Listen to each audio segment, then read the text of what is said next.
I think we'll start. So let's start the input today on the subject of emotional intelligence. I think I'm just looking at my slides here. Just bear with me 1 second. Let's just get the gallery view up and I'll screen share. Here we go. So I know not everybody's with us yet, but hopefully they'll join us very shortly.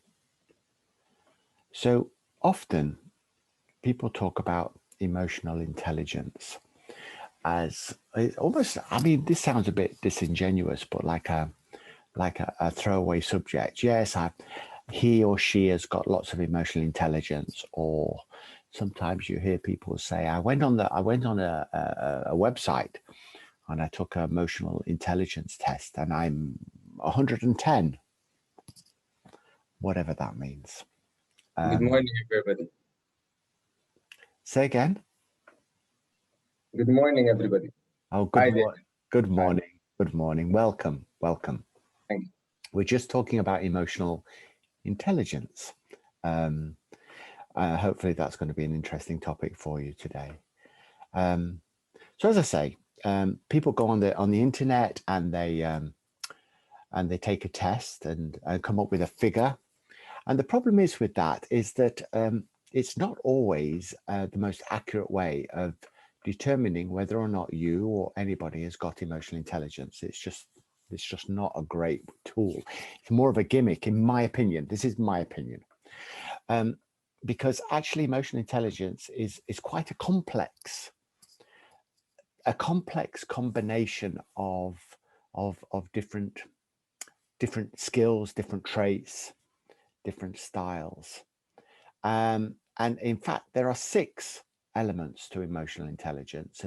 And the image I'm showing you right now on the PowerPoint slide is one that I borrowed from Google Images.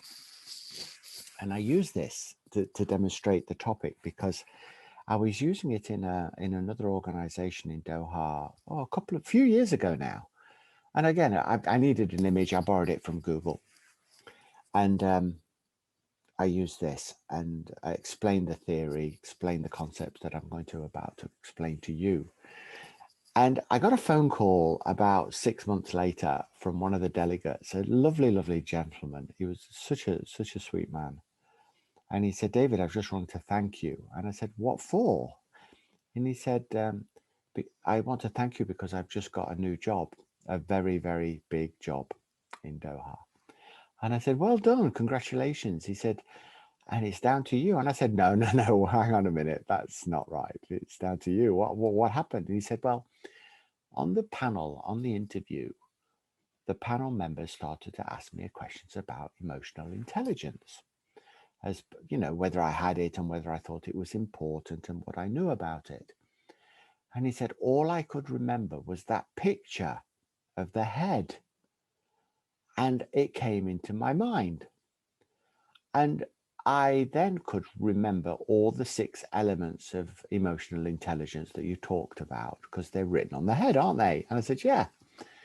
And he said, my answer to the question on the panel was so detailed and so good that they gave me the job. And the feedback was, it was your answer on the question of emotional intelligence that blew us away. So I was really pleased about that. And although this is not my image, I've used this image ever since whenever I describe emotional intelligence. So I'm going to use it with you. Now, one thing I'm going to be, I want to make clear is, do you know, sometimes you see a picture of a brain or a head and the areas that are highlighted are the areas of cognitive sort of activity for that particular thing.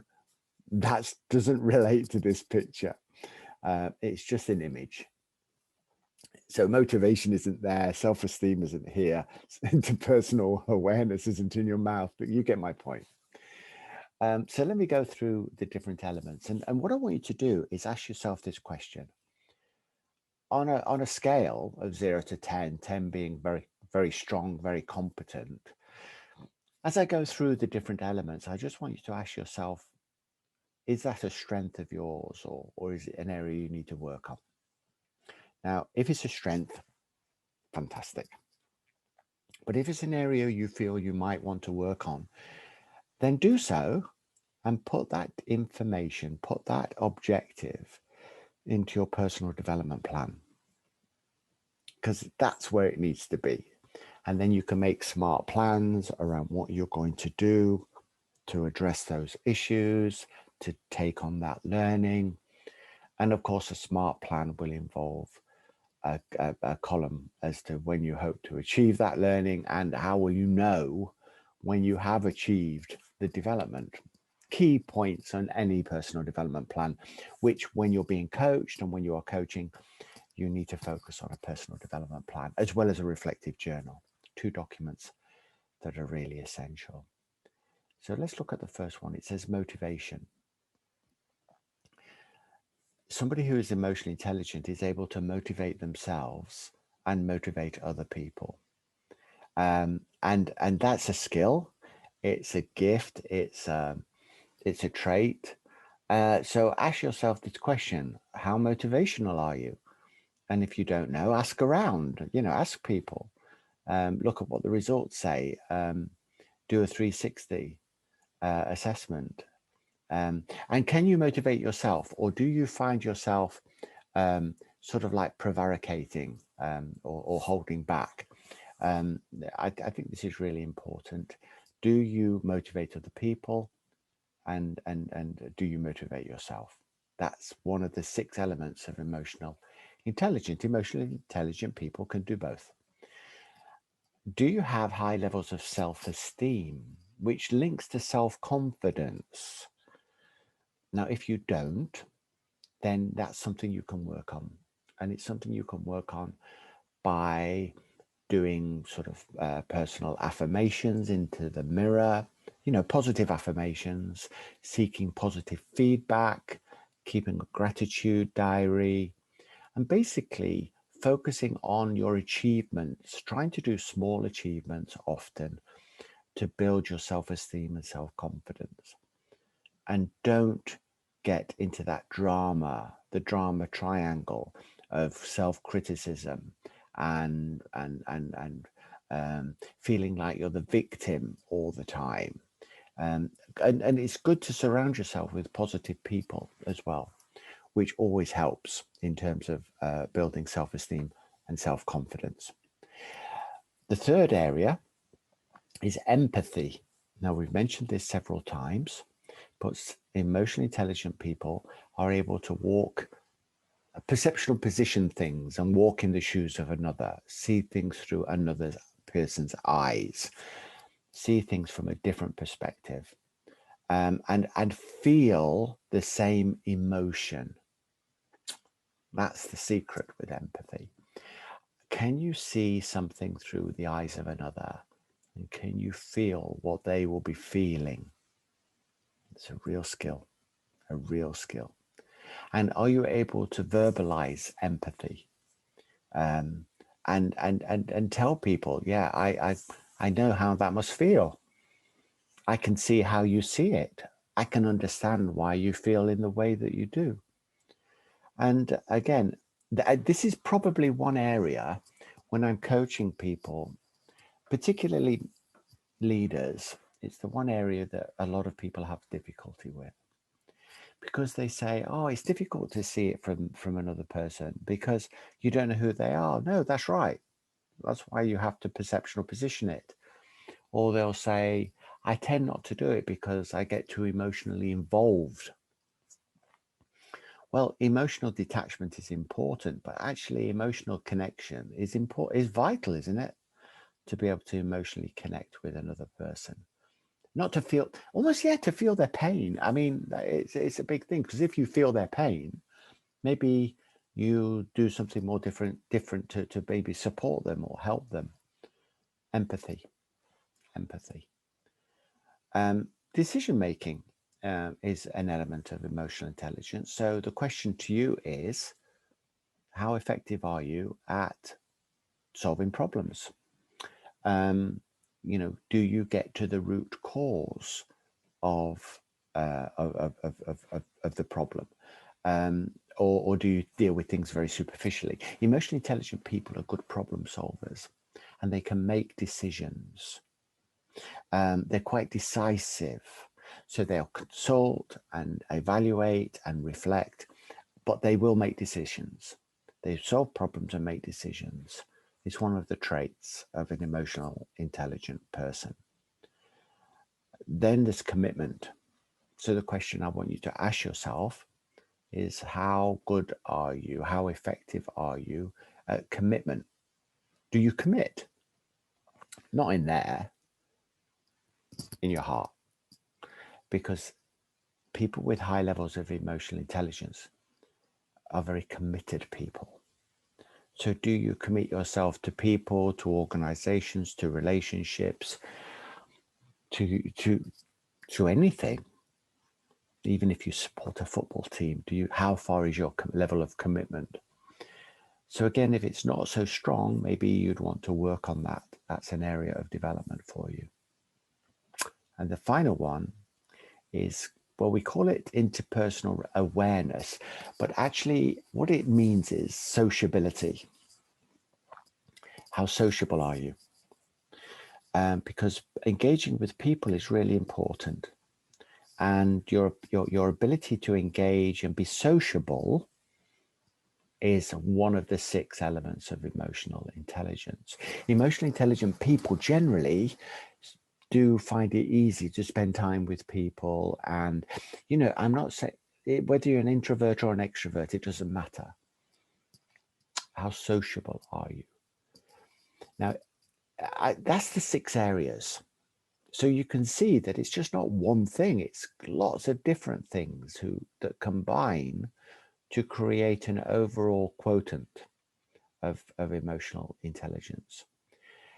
Now, the reason I'm sharing this with you is because not everybody is 100% effective in all of those 6 areas.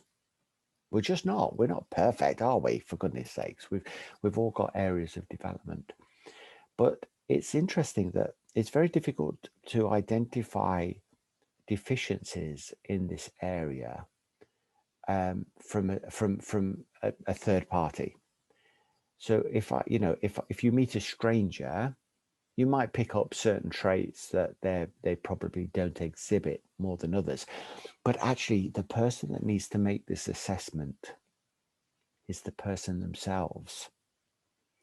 And if you ask people about those specific areas, they'll normally tell you.